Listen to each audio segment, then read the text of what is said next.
மச்சான் மச்சான் மச்சான் மச்சான் ஆசை மச்சானே, இந்த அழகு சேலை உண்மையில தானே வச்சேனே. நான் பூ முடிஞ்சு பொட்டு வச்சேன் உறவுக்காகத்தான், கண் விழிச்சு காத்திருந்தேன் வரவுக்காகத்தான். எப்பத்தான் வருவீங்க உள்ளம் ஏங்குது, அந்த ஒரு நொடிக்காக உசுறு வாழுது.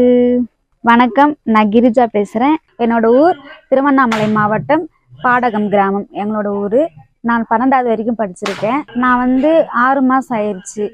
6 மாதம் நான் கதாநாயகி ஆடுறேன். சின்ன சின்ன வேஷம் கொடுத்தா கூட ஆடுவேன். காளி வேஷம் ஆடுவேன், ஜென்ஸு வேஷம் அது மாதிரிலாம் கொடுத்தாங்கன்னா ஆடுவேன். எது கொடுத்தாலும் சரி நான் போவேன்னு சொல்லிட்டு முன்னின்று நான் எல்லா வேஷமும் ஆடுவேன். நான் ஃபஸ்ட்டு வீட்டுக்கு தெரியாமல் தான் வந்தேன். அதுக்கப்புறமா வீட்டுக்கு தெரிஞ்சிச்சு. இப்போ வீட்டுக்கு எல்லாருமே தெரியும். இப்போ நான் நாடகம் ஆடுறேன். இப்போ எல்லாருக்குமே ஓகே தான். வீட்டில் வேணான்னு சொன்னாலுமே இப்போ எதுவும் சொல்லிக்கிறது இல்லை. எனக்கு பிடிச்ச மாதிரி நான் இருக்கிறேன். என் ஃபேமிலியில் எனக்கு அம்மா கிடையாது, அப்பா மட்டும்தான். என் கூட பிறந்தவங்க தம்பி தங்கச்சி இருக்காங்க. தம்பி 4வது படிக்கிறான், தங்கச்சி 9வது படிக்கிறாங்க. இந்த நாடகத்துறையில் நான் நடித்து இந்த காசு வச்சு தான் என் தம்பி தங்கச்சி நான் பார்த்துக்கிறேன். எனக்கு நாடகத்துறைனா எனக்கு சின்ன வயசுலேருந்து பார்ப்பேன். ஆனால் எப்படி இந்த ஆர்வம் வந்துச்சுன்னு தெரியல. ஆனால் எனக்கு டான்ஸ் ஆனலாம் ரொம்ப பிடிக்கும். நான் வந்தேன், ஆனால் எனக்கு பாட்டுனாவே வராது. ஆனால் டான்ஸ்லாம் நல்லா ஆடுவேன். டான்ஸ் நல்லா ஆடினேன். அதுக்கப்புறமா பாட்டுலாம் பாட ஆரம்பித்தேன். அதுக்கப்புறமா கொஞ்சமாக இப்போ கொஞ்சம் முன்னேறிட்டு தான் வரேன். எனக்கு முடிஞ்ச அளவுக்கு என் திறமைக்கு நான் இது பண்ணிட்டு தான் வரேன். இதுதான் ஃபஸ்ட்டு ஸ்ரீ ஜெயம் நாடக மன்றத்தில் இதுதான் நான் ஃபஸ்ட்டு நடிக்கக்கூடிய இந்த ஜெயம் நாடக மன்றத்தில். முதல் முறையாக நான் மேடை மேலே ஏறும்போது கொஞ்சம் பயமாக தான் இருந்தது. ஃபஸ்ட்டு டான்ஸ் ஆடினேன், நல்லா தான் ஆடினேன். கொஞ்சம் பயம் இருந்தது. அப்புறம் போக போக தைரியம் வந்தது. அதுக்கப்புறம் நல்லா ஆட இது பண்ணிட்டேன். நான் ஃபஸ்ட்டு பாடின பாட்டு கோவக்கார மச்சானில்ல பாட்டு தான் நான் ஃபஸ்ட்டு பாடினது. ஆனால் எனக்கு கூட இருக்கிற அம்மாங்கெல்லாம் கொஞ்சம் எனக்கு சப்போர்ட் பண்ணாங்க. எனக்கு பாட்டுனாவே வராது, இருந்தாலும் எனக்கு கொஞ்சம் அவங்க என் கூட பாட அந்த பாட்டு நான் பாட அதுக்கப்புறமா நான் இப்போ எல்லா பாட்டும் கொஞ்சம் பாட ஆரம்பிச்சிட்டேன். நாடகத்துறையில் எனக்கு பிடிக்கும். ஏன்னா இங்கே வந்தவுடனே எல்லா கஷ்டத்தையும் எனக்கு கஷ்டன்றதே தெரியல. இங்கே உக்காந்துக்கிற ஜனங்கள் முகத்தை பார்த்தாலே நம்மளுக்கு அந்த சந்தோஷம்னு ஒன்று இருக்குது. அதனாலதான் இந்த நாடகத்துறை எனக்கு ரொம்ப பிடிச்சி நான் வந்திருக்கிறேன். எனக்கு அம்மா இறந்துட்டாங்களே, அது மீறி அது மேற்கொண்டு படிக்க வைக்க எனக்கு யாரும் கிடையாது. அதனால தம்பி தங்கச்சி பார்க்கறதுக்காக தான் நான் இப்போ இந்த துறைக்கு வந்திருக்கேன், நாடகத்துறைக்கு. இல்லை, எனக்கு இன்ட்ரெஸ்ட் இல்லை. எனக்கு நாடகம் மேலே தான் இப்போ இன்ட்ரெஸ்ட் வந்துருக்கனால என்னால் இது மேற்கொண்டு படிக்கிறதுக்கு எனக்கு இது இல்லை. எனக்கு மைண்ட் செட்டு ஃபுல்லாகவே இந்த கலை மேலே போயிடுச்சு. இதுக்கப்புறம் படிக்கணுன்ற இன்ட்ரெஸ்ட் எனக்கு இல்லை. அம்மா உடம்பு சரியாமல் தான் இறந்துட்டாங்க. அம்மாவுக்கு கிட்னிலாம் எல்லாமே ஃபைல்ஸ் ஆயிடுச்சு. ரொம்ப முடியாமல், உடம்பு சரியாமல் ரொம்ப முடியாமல் தான் இறந்து போயிட்டாங்க. அம்மா இறந்து 2023 அம்மா இறந்துட்டாங்க. பிப்ரவரி மாதமே அம்மா இறந்துட்டாங்க. இறந்தது ஒரு 4 இயர்ஸ் ஆயிடுச்சு. இப்போ எங்களுக்கு சப்போர்ட் பண்ணுறது எங்கள் அத்தை மாமாங்க தான் எனக்கு சப்போர்ட் பண்ணுறாங்க. தம்பி தங்கச்செல்லாம் அவங்க தான் பார்த்துக்கிறாங்க.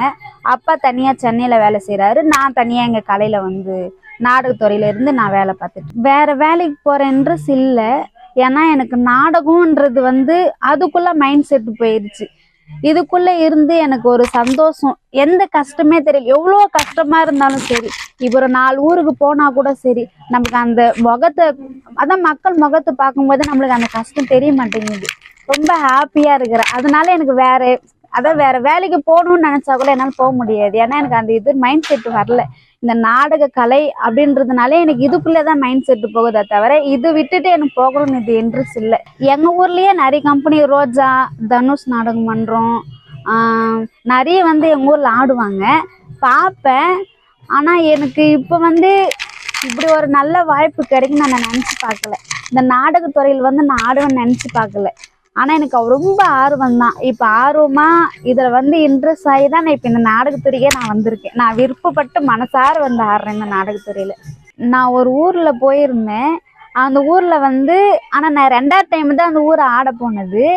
அந்த ஊர்லேயே நான் டான்ஸ் நல்லா ஆடுறேன்னு சொல்லிட்டு அந்த கதையில நான் ரோஜான்னு சொல்லிட்டு ஒரு நேம் வச்சிருந்தேன். ஆனா ரோஜா வந்து ஆடு, ரோஜா வந்து ஆடணும், ரோஜா வந்து ஆடணும்னு சொல்லிட்டு அங்க இருக்கிற மக்கள் என்ன ரொம்ப லைக் பண்ணாங்க. அதனால அது என் வாழ்க்கையில மறக்க முடியாத ஒரு நாள். அந்த ஊர் மட்டும் நான் என்னைக்குமே மறக்க மாட்டேன். எப்போ போனாலுமே என்னை ரோஜான்னு தான் சொல்லுவாங்க. என் பேர் ஆனால் தெரியாது, அந்த கதைக்கு ரோஜான்னு சொன்னதுனால என்னை வந்து ரொம்ப லைக் பண்ணாங்க. மாலைலாம் போட்டாங்க. அப்போ காசுலாம் எடுத்துன்னு 10, 20 எடுத்துன்னு கொடுத்துட்டே இருந்தாங்க. ஆனால் ரொம்ப அதை மறக்க மாட்டேன் என் லைஃப்ல. அவ்வளோ அந்த ஊர் நான் மறக்க மாட்டேன். அந்த ஊர் பேர் எனக்கு தெரியல, ஆனால் ரொம்ப லைக் பண்ணாங்க. 2வது டைம் போகும்போது அந்த ஊரில் ஃபஸ்ட்டு டைம் ஆடிட்டேன், அப்போ எனக்கு பேர் வரல. செகண்ட் டைம் போகிறப்ப நல்லா ஆடின டான்ஸு, மாலையோட காசோட நல்லா புகழ்தாங்க. எனக்கு ரொம்ப லைக் பண்ணாங்க. 2 மாதத்தில் ஒரு மாதத்தில் திருவிழா காணணும். 2வது மாதத்துல வந்து நாங்கள் காரி கூத்து காணணும். காரி கூத்து ஆடுறப்ப தான் எனக்கு அந்த பேர் கிடச்சிது. சோகன்றது நான் ரொம்ப நிறைய மிஸ்டேக்லாம் பண்ணுவேன். அதனாலலாம் திட்டுவாங்க, அப்படி செய்யணும்னு சொல்லுவாங்க. அதெல்லாம் தாண்டி தான் நான் நாடகத்துறையில் வர முடியும். இந்த நாடகத்துறையில் பொறுத்த வரைக்கும் கஷ்டமும் இருக்கும், ஹாப்பியும் இருக்கும். அதெல்லாம் தாண்டி வருது தான் இது. ரொம்பலாம் நான் கஷ்டப்பட்டுக்கிறேன். ஏன்னா ரொம்ப ஆட தெரியாமல் பாட தெரியாமலாம் இருந்து ரொம்பலாம் திட்டு வாங்கி, ஆனால் இன்னைக்கு ஒரு நல்ல நிலைமையில தான் இருக்கேன். இப்போ எது நடிக்க சொன்னாலும் நான் தாராளமாக நடிப்பேன். ஸ்ரீ ஜெயம் நாடகம் அப்படின்னாவே இந்த இதில் எனக்கு பிடிச்சது எதுனா, நாங்கள் எங்கே போனாலும் சரி எங்களுக்கு ஒரு பாதுகாப்பு தான். ஆனால் உண்மையாகவே சொல்கிறேன், என்னை சுற்றி இருக்கிறவங்களுக்கு இருக்கிறாங்கல்ல, எனக்கு எவ்வளோ நாள் ஹெல்ப் பண்ணுவாங்க, எது வேணாலும் சரி. ஆனால் ரொம்ப பாதுகாப்பு. கேர்ள்ஸ்னாவே எங்கள் வீட்டிலலாம் வேணாம் போ வேணாம் அப்படிலாம் சொல்லுவாங்க தான். ஆனாலுமே எனக்கு ரொம்ப சேஃபு, ரொம்ப பாதுகாப்பு. எனக்கு பிடிச்சது ஸ்ரீ ஜெயம் நாடகம் மன்றம். என் லைஃப்பில் நான் மறக்கவே மாட்டேன். ரொம்ப பிடிக்கும். என் கூட இருக்கிற அம்மாங்கெல்லாம் சரி, என்ன இருந்தாலும் எனக்கு ரொம்ப ஹெல்ப் பண்ணுவாங்க. நான் எல்லாருமே ரொம்ப லைக் பண்ணுறேன்.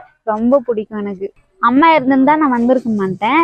எங்கள் அம்மா இல்லாதனால தான் இப்போ நான் தம்பி தங்கச்சி காப்பாற்றுறதுக்காக தான் நான் இவ்வளோ கஷ்டப்பட்டு நான் வந்திருக்கேன். ஆனால் எனக்கு இந்த தொழில் ரொம்ப பிடிச்சி போய் நான் மனசார இந்த தொழில் செய்கிறேன். ஃப்ரெண்டுங்க ஊர்லேயும் சரி 1000 பேர் என்னை வேணாம் நாடகத்துக்கு வேணாம் அப்படின்லாம் சொன்னாங்க தான். ஆனால் எனக்கு என்னென்னா, எனக்கு பிடிச்சது தான் நான் செய்வேன். எனக்கு எது பிடிக்குதோ நான் அதுதான் செய்வேன்னு சொல்லிட்டு யார் என்ன சொன்னாலும் பரவாயில்ல, எனக்கு ஸ்ரீ ஜெயம் நாடக மன்றத்தில் எனக்கு ஒரு பாதுகாப்பாகவும் இருக்குது. நான் பிடிச்சி தான் அந்த தொழில் செய்கிறேன் அப்படின்னு சொல்லிட்டு தான் நான் வந்து செய்கிறேனே.